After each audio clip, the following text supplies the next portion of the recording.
Nous sommes le matériau, les pierres vivantes avec lesquelles Jésus construit sa résidence. Vous-même aussi, comme des pierres vivantes, êtes édifiés en une maison spirituelle, 1 Pierre 2,5.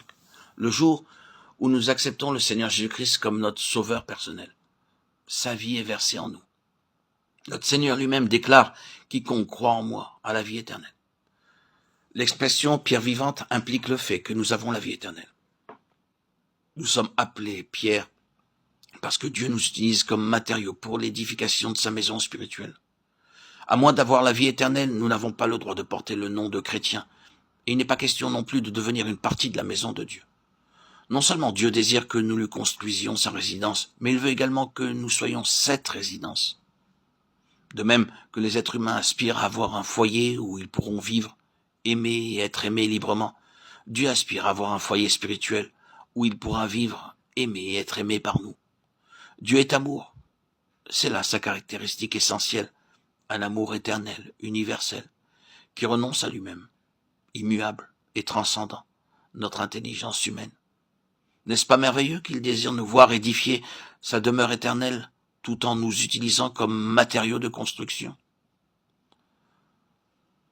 Lorsque des pierres sont utilisées dans l'édification d'une maison, il faut d'abord les extraire de la roche de fond, puis les tailler afin qu'elles s'emboîtent les unes dans les autres, de manière à atteindre le but recherché.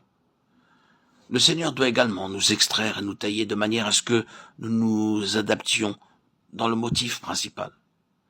Si nous apprenons à nous soumettre à son ciselage, où il met toute son affection, nous serons capables de vivre en harmonie avec d'autres pierres vivantes. Beaucoup parmi nous trouvent qu'il est difficile de rester en bons termes avec d'autres croyants. Ils peuvent vivre paisiblement et être heureux par eux-mêmes, dans leur coin, à l'écart, mais ont de la peine à s'entendre avec d'autres, et se querellent pour la moindre chose. Lorsque nous vivons en harmonie avec d'autres croyants, nous pouvons mieux comprendre le plan de Dieu pour sa maison, et notre travail devient plus fécond. Nous devons construire la maison de Dieu seulement selon son plan, sur la véritable fondation, et sous la direction du Seigneur Jésus-Christ. Il faut que nous apprenions à trouver la part que nous devons prendre à ce travail. Ce qui importe pour Dieu, ce n'est pas le nombre de nos handicaps, la mesure dans laquelle nous sommes désavantagés, ou la rareté de nos talents, mais que nous soyons disposés à assumer notre part, et ceci sous la direction du Seigneur Jésus-Christ, même pour des petites choses. Lorsque nous travaillons dans un bureau ou dans une usine, si nous désirons sortir pour quelques minutes, nous demandons la permission au préposé. La même règle s'applique pour nous tous. Apprenez à demander l'avis et la permission de ceux avec qui vous travaillez. Apprenez aussi à aller vers le Seigneur pour chaque chose. Nous ne pouvons édifier la maison de Dieu selon ce qui a été conçu pour l'homme ou sur une fondation humaine. Le Seigneur Jésus seul est notre fondation.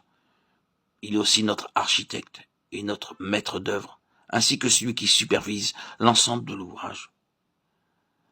Demandez-lui donc conseil à chaque étape du travail. Consultez-le afin de vous rendre compte si vous travaillez de manière conforme à son plan céleste, si vous bâtissez sur la fondation appropriée, et ainsi de suite.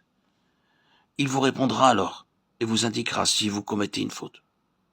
Ce sera une grande joie pour vous et pour lui lorsque vous lui demanderez son avis et lui obéirez en toutes choses, aussi petites ou importantes puissent-elles vous sembler. Si vous n'obtenez pas une réponse immédiate, attendez patiemment et il vous révélera son plan en réponse à la prière d'une seule personne ou de tout un groupe. Surtout, ne vous fiez pas à votre propre sagesse. Lorsque nous plaçons sous sa direction et sa souveraineté, et que nous construisons selon son plan, sur sa fondation, alors nous serons une source de bénédiction pour d'autres.